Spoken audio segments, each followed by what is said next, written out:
आज हम होली क्यों मनाई जाती है इसके बारे में जानेंगे। तो चलिए शुरू करते हैं। एक समय की बात है, दूर देश में हिरण्यकश्यप नाम का एक शक्तिशाली राजा था। वह बहुत घमंडी था और चाहता था कि हर कोई उसे भगवान की तरह पूजे।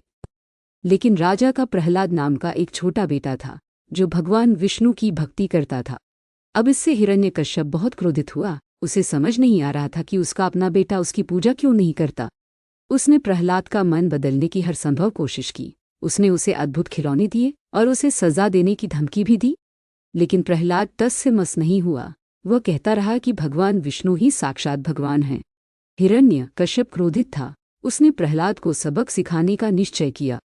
उसकी होलिका नाम की एक बहन थी जिसके पास वरदान था कि अग्नि उसे नहीं जला सकती। इसलिए हिरण्यकश्यप ने एक योजना बनाई।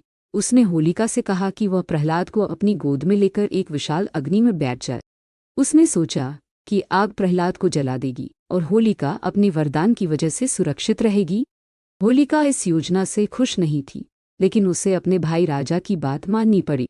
इसलिए उसने लकड़ियों का एक बड़ा ढेर बनाया और आग जलाई। तब होलिका प्रहलाद को अपनी गोद में लेकर बैठ गई। जैसे ही आग भड़कने लगी, एक अजीब घटना घटी। होलिका के वरदान के बावजूद भी वो आग में जलने लगी और प्रहलाद आग में भी विष्णु भगवान का नाम ले रहा था। होलिका चिल्लाने लगी और घबरा गई। उसे जलना नहीं चाहिए था, लेकिन प्रहलाद सुरक्षित होकर आग में शांत बैठा रहा। वह बिल्कुल भी डरा नहीं था, क्योंकि वह भगवान विष्णु में दृढ़ विश्वास रखता था। अंत में कुछ अविश्वसनीय हुआ। अग्नि प्रहलाद को हानि नहीं पहुंचा सकी, लेकिन होलिका जलकर राख हो गई। यह एक चमत्कार था। इस घटना ने सभी को दिखाया कि सच्चा विश्वास और अच्छाई में विश्वास आपको किसी भी चीज से बचा सकता है।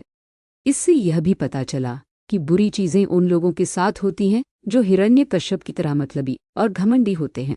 होलिका दहन हमें इस कहानी की याद दिलाता है। हर साल लोग अलाव जलाकर होली मनाते हैं, जिसे होलिका दहन कहा जाता है। वे हिरण्यकश्यप की बुरी योजना की तरह नकारात्मकता से छुटकारा पाने के लिए पुरानी चीजों को आग में फेंक देते हैं। होली भी बुराई पर अच्छाई की जीत का जश्न मनाने का समय है। जैसे प्रहलाद के विश्वास ने राजा की क्रूरता पर विजय प्राप्त की।